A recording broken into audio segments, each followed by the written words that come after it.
Shut up and sit down.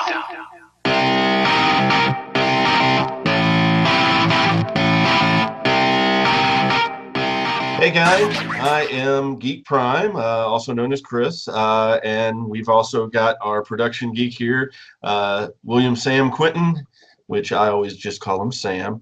But we wanted to spend a little bit of time talking to you about getting your project funded, because that's something that we have both gone through and have had a great deal of devotion on our projects to make sure that they continue moving forward.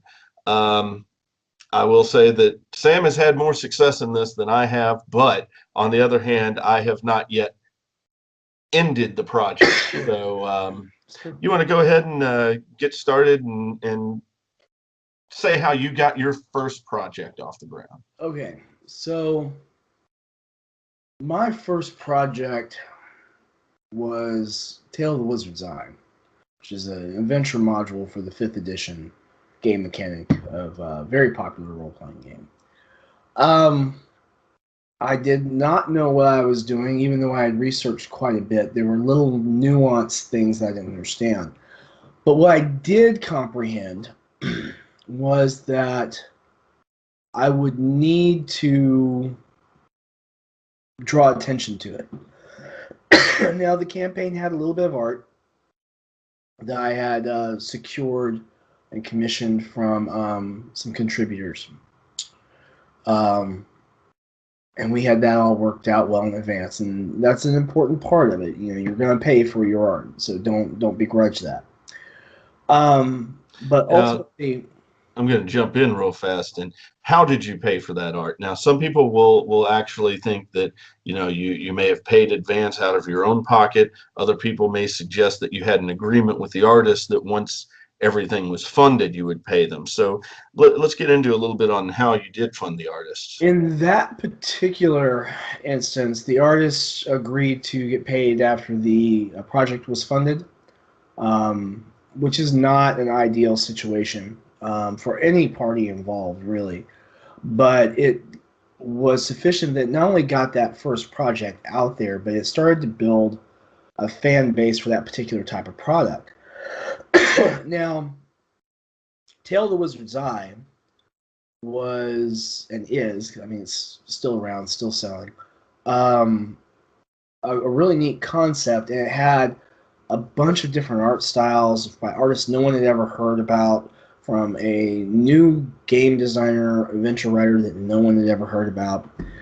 And I did basically a lot of things completely wrong. Like, I didn't hit friends up to support the program. I didn't invest in social media ads. I still don't really do that. I did a lot of stuff with my blog that had only been running a few months. I shared the social media groups that I was in. But what really helped in that instance was the fact that I had a lot of the art for the book already done under that agreement, and was already in the Kickstarter campaign. And on top of that, and just by way of something people tend to forget, I had a lot of interaction with those early backers. And so it didn't fund very quickly. In fact, it was the last 10 days of the campaign when it finally funded. And it was a very small goal. It was just a $600 goal. But we reached the funding goal, and we went a little bit past that. We didn't have any stretch goals because we wanted to make sure that we had just got the project done. And this is where things took a decided change for my future creations.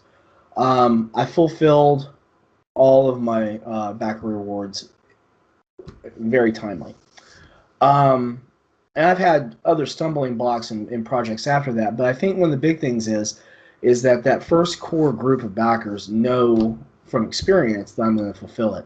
And I think for anyone who's going to create something where they're going to potentially create multiple projects, and so if you're a writer, an artist, game designer, tech aficionado, what have you, I think that once you've shown that you can deliver on what you promise and do so in a professional and a rapid way, it makes a huge difference to the people who are supporting your cause.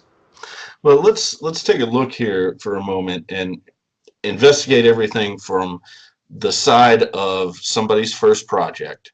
Right. And we're looking at how somebody is going to fund that first project. Um, and so, like you said, you had the agreement with the artist that they were going to get paid once the Kickstarter ran its course. So the important thing to note there is that you had actually something to show somebody before you got onto Kickstarter. Right. Right. The adventure itself was already written. We were almost done with all the formatting. Pretty much all the art was done. I think we only had 2 more pieces of art that just needed color on them, and that was it. And I had a table that I had some trouble formatting. Gave me a little bit of a rough spot, and then we were ready for edits. And see, a lot of people will forget that when you're talking about your initial investment in a project, you're not talking about just money. You are also talking about time. Oh yes, Okay, lots and lots. time is a currency. I mean, if you don't believe that, then actually consider how much you're getting paid to do your 9 to 5 job. Whatever Right. your daily grind is, that somebody puts a value on your time. And so you should put a value on your time as well and understand that that is part of the initial investment into whatever project it is that you're working on. Yes, indeed. Playtesting also is part of that initial investment. I Very mean, much because so. you're dealing with your time and you're dealing with actually other people's time, and figuring out how you're rewarding those people for that time that they are investing. Right, and not just playtesting, because then we kind of just get ourselves pigeoned into games, but also your research time, because you're going to want to, whether it's game design, whether it's computer programming, whether it's anything, you're going to have research involved in your mathematics of your fulfillment. You're going to have research involved in your fulfillment and manufacturing processes, your shipping processes. You're going to have a lot of minutiae in there that you're going to have to address, because trying to wing it as you go along after the fact is a sure recipe for disaster. If you ask people who have had Kickstarters that funded but they weren't able to deliver, a lot of them say the same thing. They underestimated the shipping expense. Shipping is a big killer of campaigns. So now, when I started, I actually have 2 projects that I could talk about when I talk about funding. The first one many people may be aware of. We are still working on the card game called I Am the Greatest. And as soon as we have all of the art done for that, you will start seeing more about that. But there is also a computer game project that we had in the works many, many years ago that was called Revenant Dawn. I'm not going to get really in detail on what that project was about. I just want to share with you some of the lessons that we learned from that, because the first step of that was, of course, doing research. And research was not only to figure out what it was going to cost to produce the game, because we were looking at traditional methods of funding, which would be small business loans through banks and things along those lines, which Sam has some experience on and can tell you about here in just a moment. Right. But it also had to do with researching the market to make sure that you actually had a market for your game. Because anytime you're going to be asking somebody else for money, you're going to have that information. You're going to have to be able to tell them that, hey, based on what I've been searching for, I can tell you that the genre of my game will appeal to this type of person. They're willing to pay this much because they've paid this much in the past for similar products, things along those lines. So now I know it's not the same as far as, as for a game, but you did start a small business, actually a game shop. Right. What was the process that you went through when you were actually getting the loan to put that business together? That was I know it's a probably, very long time ago. yeah, that was a very long time ago. We're talking 1999. That involved a lot of gathering data for generating projected sales revenues, looking at the current trends in the market, checks against my credit, which was really really good at the time. It was before my divorce, so there you go. But it was an extensive process. It took several weeks at that time to get through it. And keep in mind too, this was the earliest days of the internet. So internet banking loans were not a thing at the time. So everything was very much research by gathering hard data, and even at times in libraries to research trends on particular sales histories in certain industries. Now it's a little different. You can get information like that at the touch of a button on your computer or on your smartphone. But securing that and then understanding also the significance of it, because the one thing about your small business loans is being mindful of the impact it has against your business operations. So you might say, okay, this is what my startup cost is, but then you have to look at your business operation and make sure that you're not only covering enough to make your business expenses going forward, but that you're making enough to pay that loan back. And I think a lot of people get tripped up on that because they get their business and they expect to be able to take take a comfortable living out of that. And very often it's exactly the opposite. You start your small business and it's a very lean time for sometimes like a few years until you can get your client base established and really build the market value of your business before you can really start to see any improvements in your lifestyle and how you live. And the same is true for Kickstarter creators and Indiegogo creators and people who are creating and doing stuff online now. I see a lot of people who talk about, well, you just funded $4,000. I mean, what are you going to do with all that money? Well, you know what? All that money is going into paying the artists and fulfilling the backer rewards and getting all those rewards shipped out. And then after that, I think I have $90-something that's going to go right back into my next project. Or maybe I have $500 that goes into my next project. But it's about being not just fiscally responsible, but also responsible to your backers. And I think you've touched on a really important point there. When people are talking about crowdfunding, they're assuming that they're making money off of the crowdfunding, and that's not the case.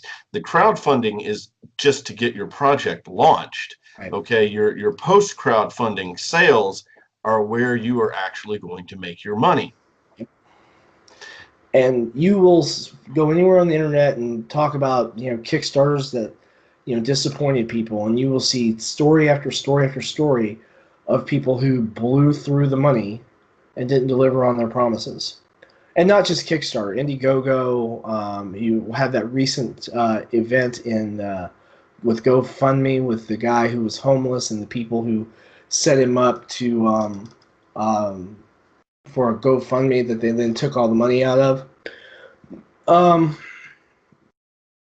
People have a lot of misconceptions about GoFundMe and about Indiegogo and about Kickstarter. It is not a charity. Well, it's not a charity to enrich yourself out of. One of my buddies from work once set up a GoFundMe as kind of a lark to try and become the next billionaire. And he did not succeed, by the way. But to him, it was kind of a lark. But you look at people who are creating repeatedly and creating responsibly and delivering on their promises. And yes, sometimes things are late. I mean, I've been late on delivery due to printing problems, shipping problems a couple of times. Actually, right now I'm waiting on replacement books because there was defects on several of the books I ordered. But the key in that issue, particularly, guys, if you're creating and you have that happen, tell your backers and let them know what's going on, because that's a big deal.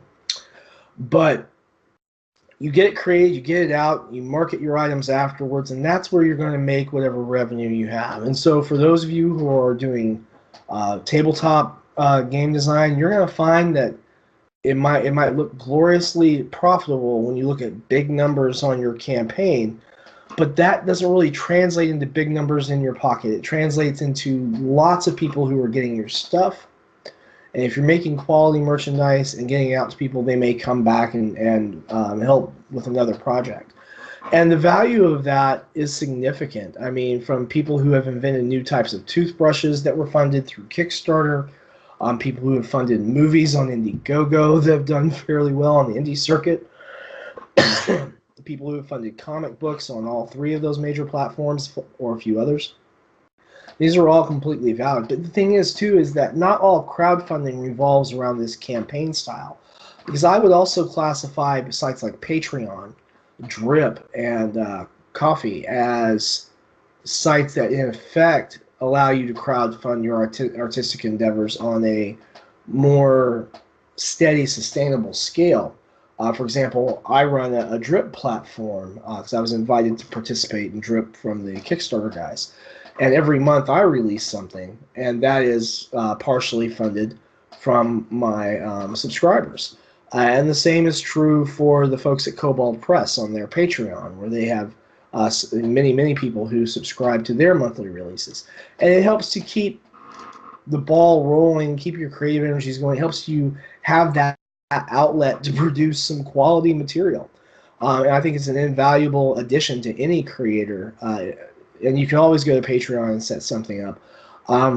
It does work best if you have a substantial following. People will say, well, you need at least 1,000 followers or at least 10,000 followers or whatever they want to say on any and every single social media platform you're on. I don't do any of that. I don't reach anywhere near those numbers. But I have a very small cadre of subscribers who have been treating me very, very well, and for whom I create the absolute best material I can every month. And it's a very, very rewarding endeavor. I mean, you're talking about essentially being prepared when you present something to the public, you know, and part of that is having the funding before you actually enter the project, not for the entire project necessarily, but enough to show them that you know what you're talking about. Right. You know, I personally had failed on my first Kickstarter. And part of the reason for that is because I underestimated the amount of funding that needed to go into the project, the preparation that needed to go into the project before we actually put it up there. We did not have the art completed.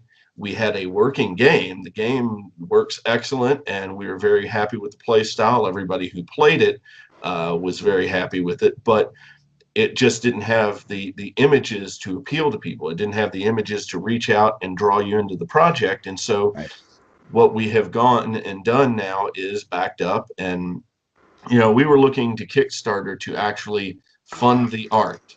And that was a large mistake. I mean, there is no doubt about that. So now we are funding out of pocket, which, you know, sounds like an unfavorable thing, but on the other hand, you know, you own your project, and there are many things that you can do in order to get that funding. It may take a while, which, you know, this has been a labor of love. It is taking a while. You know, I'm putting in money from my own pocket. I actually drive Uber Eats to help put some money into the project. But whatever it takes to actually get it done. You know, it's not always glamorous. It's not always fun. But if you believe in the project that you're working on, then you're going to want to find whatever money you can to put into the project. And that's where we're at right now. We are, you know, working on getting artists to create images that are appealing to our supporters, and we're still staying in contact with the people who supported the project the first time through. We're welcoming them on Facebook and investing the time there to try to maintain, if not grow, the audience that we have. Right, and I think that's very, very important. I've had a campaign that failed when I first attempted to launch 47 Furious Tales, and for much the same reason that I'm the greatest didn't succeed. I didn't have art that was relevant to the the comic that was readily available. And so over the course of a little more than a year now, I took any extra revenue I had went into investing in that particular project and started bringing down the goal that I need to crowdfund the remaining of it because I had more of my money invested into it. And that can have profound effects on your numbers. I mean, a few $100s can make $1,000 difference on your crowdfunding goal, just because of the way the math works out between the pure cash infusion knocking out the need for purchasing those particular type of rewards to fulfill for that amount of funding, covering initial setup expenses. It can be a remarkable benefit. And people might say, well, I don't have any money to do that. Well, I believe me, I feel your pain on that. We both do. I mean, Trust me.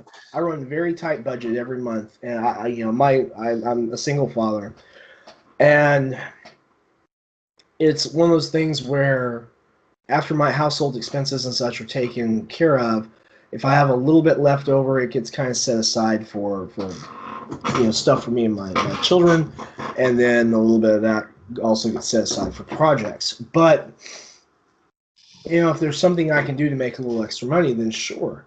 Whether it's now, every once in a while I'll do like a book signing or something like that to make an extra couple of dollars, and literally only a couple of dollars because I'm still the new guy. But those add up, if you can work and skimp for a few months and save $200 to $300, that can be an extra piece of art to go into your crowdfunding. And that can make the difference for a backer deciding to support you or not support you. And that cannot be underestimated. Because here's the thing about that too. And Kickstarter is particular about this. With Kickstarter, you can follow other people, creators, other backers, etc. And when you do that, this is assuming their profiles are public. When you do that, if they pledge to something, you'll receive a message saying they pledged to it. So what's really neat about that is that if you have people who are following you, and you pledge to something, even if it's like $1 or $2 or whatever, then they're going to see that, and that will kind of perk their interest up. Now, the other thing, too, is when you launch something, people will see that. They'll be like, oh, hey, we got a notice from Kickstarter. So-and-so launched a new comic book, or they launched a new card game, or they launched a new RPG or a new board game. And they'll come and check it out, especially if you've been fulfilling on your promises from previous campaigns. I'm sorry, I'm having a little bit of a cold. That's okay. I understand you're recovering. And to illustrate your point, you're talking about how the money that you put in can change the numbers that you're looking for on Kickstarter. Okay, when we did I Am the Greatest and ran the first Kickstarter, we were looking for $10,000 because we were trying to fund all of the art. We have figured that once we actually get the art together and everything, we're going to be looking at a $5,000 goal, which is much easier to hit, especially since we have one person we know that is already ready to pledge $1,000 once we get it ready to start. So, that makes you feel good. That makes you comfortable when you're running the next show. Right. And that shows you the importance of staying in touch with the audience. But it also makes one really big point. Failing on Kickstarter is only a failure if you let it be a failure. Right. If you don't take the time and figure out what it is that kept you from succeeding that time and use that information to go back and do it again successfully. Life is a learning experience, and so everything that you're doing in there is going to be a learning experience. And so, don't let the money intimidate you. I looked at those numbers and I did shudder when I first saw it, but then I sat down and I looked at where the numbers were going and where they might be coming from, and looked at projects that other people had actually funded, and realized that, the money is out there. You may have to go for a few different methods of picking up that capital, but it's there. And if you devote yourself to finding it, don't lock yourself into the idea that I have to get it through Kickstarter. Recognize that there are traditional loans that you can get. There is ways that you can self-fund the project. For some of us, there's family that you can turn to. Well, and Hopefully you don't have to do that. But there are also grants that you can apply for. And getting grants is very hard because people apply for them like crazy. But don't underestimate the ability of a grant to make a very positive impact on your ability to fund it. Now, the thing to remember about this is that your grant applications, of course, often take time to process. You'll want to get those done well in advance. And you'll want to make certain that that is optimally used. It needs to be devoted to your project development in the most efficient way possible. So, for example, if for say a card game, you can get say a grant that covers 25 pieces of art that'll go on cards, or you can get 20 pieces of art in a very very upgraded version of the card back, so that the back side of it looks much sharper than was originally planned. And you can determine what the value of that is based on your project goals. But the idea being, take and use that funding wisely and keep it in that program, keep it in that project. Because again, that is not meant to keep you afloat. Okay. No, no, it's not quit your job money and then make the game and then hope and pray it sells. That's not what that's about. Keep your job and get it. Let me give you an example about how my days go when I'm developing stuff, which hasn't been this last week because I've been sick. I get up at 0600 in the morning because I have a small child. I get her ready for school, make her breakfast, we get her dressed. I get her to school at 7:15 in the morning. I go to my office at my day job. I'm at work usually well before 8 o'clock. I'm working from 8 till 4:30. I pick her up, I come home, I make dinner, I feed her, I throw some laundry in, other little household chores, I play with her. 8 o'clock she's been showered, put in her PJs, she's in the bed. Story time, singing. 8:30 she's asleep. 9 o'clock I'm writing, doing social media stuff. I'm having meetings with other artists. I'm doing YouTube material. I'm doing interviews. I'm working. And then that usually goes until about midnight, sometimes 1, 2 o'clock in the morning. And then I'm back up at 6. And this is why he's sick. This is why I'm sick, yeah. And that's my normal schedule, 4 days out of the week, 5 days out of the week. And then on the weekends are usually more my time. And this is in that period when I'm not actively engaged in a crowdfunding. This is in that time leading up to it and after it. So it is definitely a second full-time job, everybody. It's just you're primarily probably going to be working it from home. Because it's demanding. And there's no guarantee it's going to make you any money.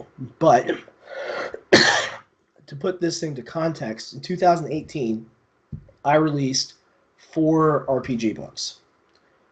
It was my first full year of operation. I started in 2017. I had about 6.5, 7 months of production. And got 2 books out in 2017, 4 in 2018. And I'm going to try and get 4 to 6 books out in 2019. So you can do it. You're just going to have to get up and do the work. Now, we're going to close on this thought here because, you mentioned the grants and how hard they are to get. Yep. And this whole process is difficult. But there's a quote that I think is relevant, and that is, you miss 100% of the shots that you don't take. That's correct. Okay. So the funding is out there. It is possible, but you're going to have to be willing to work for it. Know that there are going to be times that you're going to question your own sanity. It's going to be something that is never easy. But if you enjoy it, if it's something that that you feel strongly about, then that's going to drive you, and that's going to keep you pushing the project forward and looking for what it is that you need to do to complete the project. So you have any closing thoughts, Sam? I do. I have this. I primarily do role-playing game books. I'm getting into comics, getting into children's books.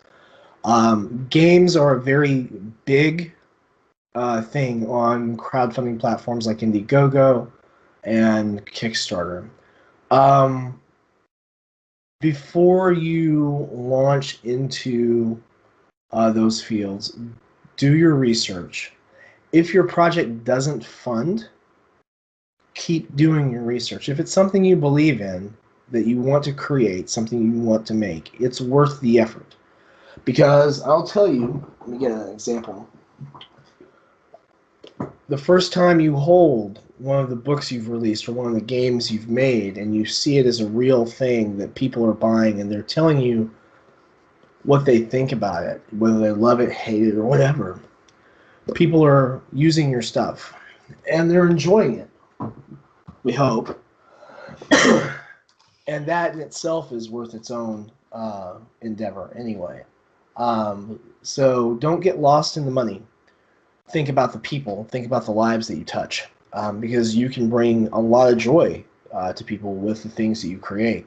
And that's one of the things that makes me most proud of the campaigns that I've had that have succeeded, the books I have released, is that people are playing games using my material and they're having fun with it. And so maybe in some small little way, I'm a part of that fun. And I think that's worth a lot more than a couple of dollars. So I am Chris Cottrell, and he is Sam Quinton. You're watching Channel Geek, and we want to thank you for watching this video. We hope you got something good out of it, and enjoy. Thanks, guys.